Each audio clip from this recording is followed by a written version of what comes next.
Hello, I'm Paul Race and welcome to my workshop. I have an interesting toy today that I really know almost nothing about except that I got it very inexpensively from a Goodwill store. It's roughly a 120-year-old mandolin. It does have gears on the back, which gives it a certain amount of dates. It has, ironically, the frets are so sharp. I don't know how one can play it. I'm wondering if the reason the frets are so sharp is that the wood in the fingerboard has literally shrunk over the years. So whereas I could take a file and just soften them up just a little bit, I'm wondering if maybe the first thing I should do is recondition the fingerboard. Before I do that, I wanted to tune it up just to see if it would play. The mandolin is missing a tailpiece. Ordinarily, a mandolin will have a piece around here. Unlike a guitar tailpiece or a banjo tailpiece, especially a guitar tailpiece, the strings attach to the tailpiece. On a banjo, they attach to part of the tailpiece that's down around here. On a mandolin, the tailpiece is actually separate from where the strings attach. You can see that baby there. A number of mandolins have different ways of attaching strings, but this isn't uncommon. One I bid on and did not win at an auction had a beautiful wooden tailpiece that wrapped around this part almost like a resonator. I didn't win that one, but I got this one. I got it pretty cheap, so I'm going to give it a try. It has a crack in the face. See the crack right there? It's hard to see because the strings kind of obscure it a little. I didn't see it in the photographs. And also it has a very slight crack on the back, but you can't tell. Right here, this panel is a little bit depressed, like it's been knocked in. You can't really tell even by looking at it. I didn't even notice it until I went like this and oh, look at that. So you can actually see it a little bit from the inside, but the inside, the label is gone, as you can tell. So I have no idea who made this. I kind of like the funky pickguard. I believe it's a kind of an early kind of plastic, so that would help me date it if I was trying to get a very solid date. One reason I wanted to get one of these is I used to do historical reenactments, and the mandolins that we play today, this is what they call an A-style mandolin with F-holes. The earlier A-style mandolins did tend to have round holes. Gibson did all kinds of improvements to them. Of course, now we're also used to the F-style mandolins that are favored by bluegrass artists that have the really fancy scroll work out on one side. I don't have one of those. I don't really need it. I barely play mandolin. So I did think that it would be fun to have an instrument that would that I could take when I wanted to play something to be in the 1800s, because this design was actually popularized about 1850. I know the mandolin looks ancient. It looks like a lute. It's really a shrunk down mandola. The mandolas were half again as large, and they were used 150 years earlier than the mandolin. The mandolin in this configuration especially didn't really start to appear until about 1850. And it probably didn't even get to this country until later than that. But nobody would probably yell at me if I took it to a Civil War or later reenactment, because they don't know the difference. I know the difference. I know it's theoretically possible that I could have had a mandolin like this during the Civil War era. And certainly any time later, up until the early 1900s, when Gibson started reinventing them and made the versions that we know and love today. So I'm going to, as I look at this, I thought about trying to tune it up. When it came, the strings were completely off. They were detuned for shipping, which is a good thing. I discovered that the bridge was pretty sticky. Actually, it's loose now, so I can adjust the intonation later if I want to. But then I went to tune the strings, and lo and behold, they're very stiff. So these tuners are ancient. Like I said, they're likely to be 120 years old.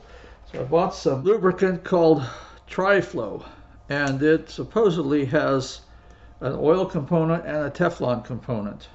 So in theory, I should be able to loosen these up by just dabbing a little bit of that here and there as I go. So the Tri-Flow has a really cool little tube on it, so if you wanted to get like into the motor of an engine, locomotive, or model locomotive or something crazy like that, you could do so. I'm not sure that's really called for here.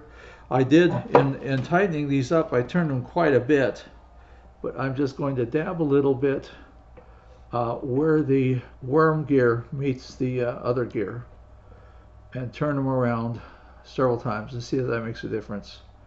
I have got too much on here for sure. What's the worst case if I get too much oil on these things? The other thing that can happen is they can get stiff because of they've been banged up and they're not sitting. This part isn't sitting. The worm gear isn't sitting in there quite straight. That can happen. I'm going to loosen the next one a little. Probably it won't really make any difference until I get it all the way around. So I'll go most of the way around with it and see if that makes a difference. A lot of these mechanisms, there's a little screw that helps adjust how tight the tension is. There isn't any on here. It's just a more or less a rivet on this one. Like I said, it's 120 some years old, and it was a student. I'm sure it was a student instrument to begin with. There's nothing about this that says professional quality or upgrade. Notice I'm holding the strings down with my hand because loosening this much can actually cause them to pop completely out of where they belong, and then you have to struggle to realign them a little once things go. Okay, now I have taken this completely around, so I know the entire gear is lubricated. That said, I'm going to go all the way back now and bring it up so it's a little tighter. It is still rough. I really think it's because this peg has been knocked. In the worst case, I could replace these tuners for about anywhere from $30 to $60, depending on how much money I wanted to put into the thing. Okay, and I'm going to work on these a bit. I think the two tuners on the upper string course are bad because the thing has been dropped or banged into something, which I hate to say it, but I do occasionally myself. So I'm not going to blame some 100-year-old owner for this not working. I did turn down a mid-century mandolin about 40 years ago. It was in my wife's family, and there was a whole story that went around it. One of her great uncles, cousins, or somebody had actually been playing in a country bar in New York City in the 50s, and a knife fight broke out. He was a mandolin player. A knife fight broke out, and he ran out after whoever it was that was fighting. He got knifed himself, and the perpetrator jumped over a fence, and the relation, not realizing how badly he was hurt, jumped over the fence after him, and the wound was worse than he thought, and when he hit the pavement, he bled to death almost immediately, which is a very cheerful story. And the family saved the mandolin all those years, and when the first relation that I know of in that family that actually played a musical instrument, when I married into the family, they said, "Oh, Paul, this is what you need. You need this mandolin. This is a precious family heirloom because it has this whole story behind it." And unfortunately, I said, if this is a precious family heirloom, why did you store it in the attic? By the time I saw it, the face of it looked like a topographical map of Colorado. And everybody was like all excited. Look, we finally found a mandolin player. He's going to give this its due. Well, I gave it its due. I left it there. I have no idea where it is now. But it was a student instrument that had been destroyed by bad storage. And based on what I do, if I was to try to rescue every student instrument I've seen that has been destroyed by bad storage, it would be not only a full-time job, it would take me to the end of time, because people just don't know. So I have got this to where most of these will turn. Now I've got to get the the lowest G string back where it belongs because it kind of popped out. You can't imagine that, can you? That's never happened to you when you were restringing or tuning a mandolin. That said, come on, I knew you're in here. There you are. Now I will put new strings on this, but this is just a very quick. Check it out, see if it actually has a tone to it. I suspect it will. It's real, even if the face is veneer, which is entirely likely. By the time this was made, veneer faces were not uncommon on student instruments. Even if the face is veneer, there's a very good chance that its tone has developed over the century that it's been around. It does do that. I've got a couple old, I've known, I don't own one now, but I've known a couple old veneer guitars that actually developed an excellent sound after about 50 years. And if this is 120 years old, which I suspect it is, it may have developed quite some tone. Welcome back. During the point of tuning the 100-year-old strings, however old they are, who knows, during the point of turning the old strings up, I did manage to break one of the highest strings, one of the first strings. That isn't a problem. Like I said, I'm going to be restringing it anyway after I recondition the neck, maybe deal with the overly sharp frets and some of the other issues on it. Certainly it is dusty. I don't know if you can tell. One of the things that's interesting about this is that the fingerboard, although it is worn, it isn't worn, the color isn't worn through. On a really, really cheap instrument, frequently they will actually put some sort of hardwood fingerboard on that is light, and to make it look like might be rosewood, they'll stain it. And then a few weeks after it's owned, and if it's played hard, you can start to see the lighter wood show through. I don't see that on this instrument, and that looks on the edge that the like the fingerboard really is a separate piece of wood. So I'm going to give them the benefit of the doubt and assume that they put good wood on the fingerboard. That said, of course, when you tune a 100-year-old instrument probably for the first time it's been tuned in 50 or 60 years, it's not going to stay in tune long. But I did manage to get it to get close to tune. By the way, my glasses are insanely thick. They qualify as safety glasses. If you're tuning a 100-year-old instrument, or tuning any instrument, frankly, you ought to be wearing something that will protect your eye in case the string really goes haywire. The number, actually it was the number 2 string that went off. When it went off, it literally flew across the room. So fortunately nobody was standing next to me and got hit in the eye with a string. But here it is, just for the fun of it. I want to compare the sound. This is, I don't know, 5 years old or something. It's their student model. They cost right now, as of this moment, they cost $170 at Amazon or Musician's Friend. I recently saw one on reverb.com advertised as a lawsuit model, and they wanted $400 and some for it. And that was supposedly a discount of $50 because it was a quote-unquote lawsuit model. Lawsuit models do not exist. I just wanted to let you know that, and if somebody tells you otherwise, they're just trying to get money. They're just trying to sell you a $170 mandolin for $450. That said, it doesn't have a bad tone. This came to me used and abused, and I tuned it up and left the original strings on just like I did the one I just showed you. I didn't do a demo of this because it's not really worth it. But I thought it just giving you an idea of how the sound compared on this century-old mandolin versus this maybe 5 or 6 year old abused mandolin.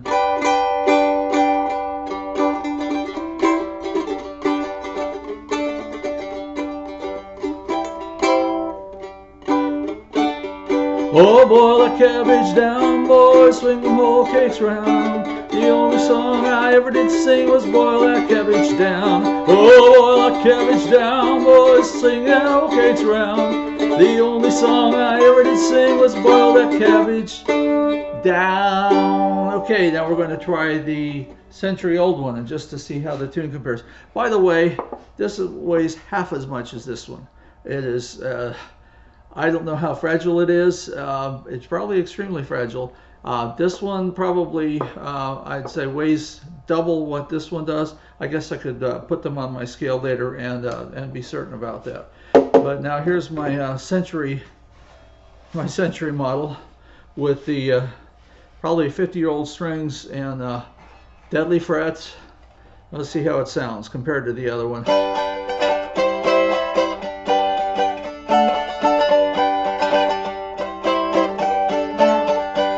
Oh, boil the cabbage down, boy, sing the whole cakes round. The only song I ever did sing was boil that cabbage down. Boil the cabbage down, boy, swing the whole cakes round.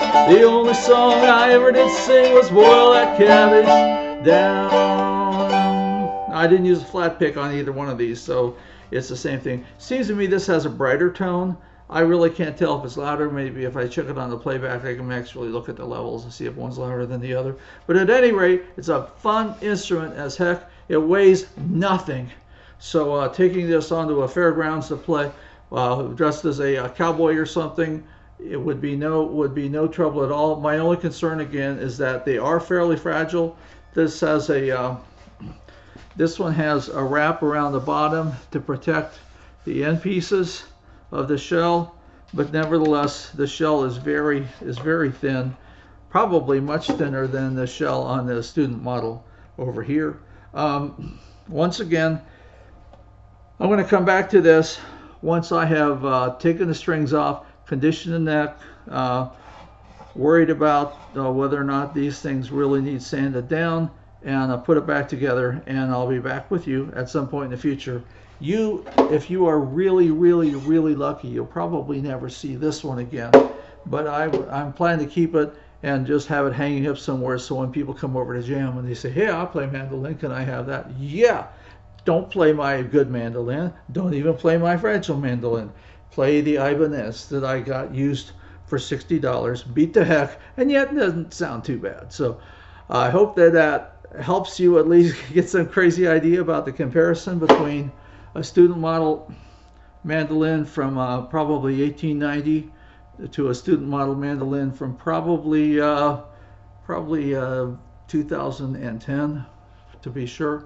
I'm not entirely sure. They all look the same. I have a Fender that's got the built-in pickup. Looks exactly like this. So as far as I know, they even may be made in the same factory. I don't play mandolin as a major instrument, so I don't feel like I need a $3,000 mandolin to get the effect I need out of the instruments. I hope that you have a lovely day, and I will see you later. Hi, this part's going to be fairly quick. I managed to get the strings off. I also managed to get the bridge off because the bridge comes off automatically. So the bridge is not attached. It's actually it's a little odd piece. Has something like ivory where the strings would cross, and plus has a little decorative bit on either end, and large notch in the middle, so I have no idea if that has a function or not, or if it's entirely decorative. But anyway, that's the bridge, and I'll be putting it back on when I have a chance. It does not seem to be compensated. The curve is not exactly symmetrical, but I have a feeling that it was just it's a factory piece. This is I'm constantly being reminded that this was a student instrument. I did want to show you that the crack here is visible. There's cross bracing within the instrument, so the chances of this crack doing anything serious is pretty low. The tailpiece that actually holds the strings on is a little bit loose. I think I can probably just tack it back in together. It'll be fine. These frets are still I'll use the bridge here. You hear that? That's the frets sticking out on either side. I was going to condition the face, the fretboard, and then decide what to do about the frets. I think I'm going to go ahead and take a file to it while it's at this part. The unstringing it was fun because the previous owner used the old technique of wrapping it around and sticking it back through, and it just was a royal pain to get off. The other thing that I discovered, this is what they call celluloid. It's a plastic that was invented in the mid 1800s. In its present form, it was popularized in about 1872. When I talked about potentially using the existence of the plastic pickguard to date it, I thought, well, maybe it would tell me something. You know, it had to be 1926 or later. But actually, this could have been developed in the easily developed in the 1880s. Chances are very good. This mandolin represents a lot of mandolins that were mass produced in the 1890s to 1900 when the mandolin rage took over. During that period of time between 1890 and 1900, there were banjo clubs that started all over the country, the banjo orchestras. People would play different sizes of banjos and play all the parts. At the same time, there were mandolin orchestras. The mandolin caught on too. And eventually, by about 1905, the mandolin orchestra was actually more popular than the banjo orchestras. So there was just an incredible drive to get as many of these student instruments in the hands of people who wanted to join these mandolin orchestras as possible. So this is a mass-produced, again, student model. That said, it does have a fretboard that is distinct, that is not just painted on, which a lot of fretboards are. The head, the finish is fairly thin. The strings have scratched at several places as I took the strings off, but I could tell there were also places where the other strings had scratched it in the history. It's muddy. It's got kind of a grit here that I will polish off and clean up. And I will be taking a file to the edge of these frets, but before you see it again, I will clean up the peg head. I will probably hit this with some polish and some wax on the back, although again it doesn't look too bad, and I'm not too worried about the cosmetics. But this part here where the bridge was is there's a lot of grime. It almost looks like cigarette smoke grime. I don't know. It might take a while to get off, but I'm not too worried. When I tuned it up last episode, it actually worked and played fairly well. So I'll be glad to get it cleaned up and get new strings on it again. And this is not really, I wouldn't even necessarily consider this a restoration. It's just returning a student instrument back to its previous capabilities, which are not great but are there. So I'm going to go ahead and pause for now. Have a good day. Okay, I know I said you wouldn't see me again for a bit, but I did want to say I have taken some polish and worked on the body of the instrument. Also, the head came out very nice. I took some cleaning fluid that is not too destructive and got the pegs as clean as they could be. I think in several cases they're scratched up, so the dirt is going to stay there unless I take a toothbrush to it, and I'm not that crazy. That said, on examination, I've been able to determine that this is a solid-faced instrument, which may or may not make that much difference, but it does have a cedarish appearance, so it's probably cedar. If it's not some other wood like spruce that also has a similar grain, it's certainly not a hardwood, so that's nice to know that it's a solid face. I looked up what the recommendation was for maintaining the celluloid pickguard. And the answer is you're supposed to run like the wind when you see one of these because they supposedly deteriorate and start fires. I think I'm safe considering this instrument is probably in the neighborhood of 120 years old. I'm probably safe. I did take the file to the edge of the frets. Some of them stuck out so badly I actually had to work from this side just to get the rough edges off. That said, as I did that, the color stayed strong on the edge of the fretboard, which tells me that it's not a stained it's not a stained fretboard. As far as I can tell, the bridge itself seems to be rosewood. I polished it a little. It's a little prettier now. The fretboard, I'm going to guess that the fretboard is either rosewood or something related, a related mahogany type wood.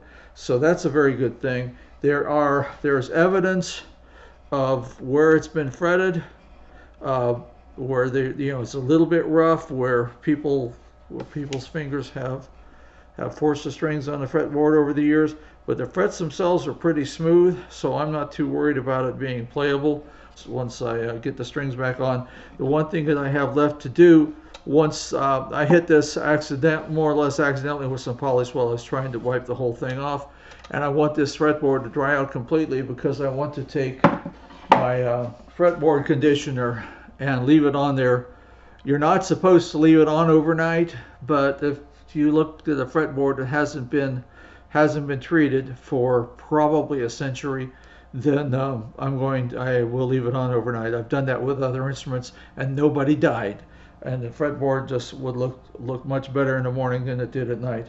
I'm going to have to wait till this to make sure the polish dries off completely, so this probably won't happen until tomorrow or later. That said,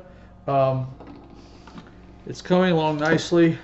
In case you come across one of these, you need to know they probably made over 1 million. So almost none of these have any real collector's value, or if they had, I certainly wouldn't have taken a regular flat file and worked my way up and down here. I'd have done all kinds of crazy things with it to protect it, but that wasn't my interest. My interest was just to have a mandolin that looks like this that I can use for late 1800s, early 1900s reenactments. Once I get the strings back on and the bridge back on, and I can play it, then that's all I'm going to do with it until the next time I get a chance to go out and dress up like somebody from another era. So I will come back once I have this is called Guitar Honey, and it was recommended to me by my luthier, and I've been using it quite a bit.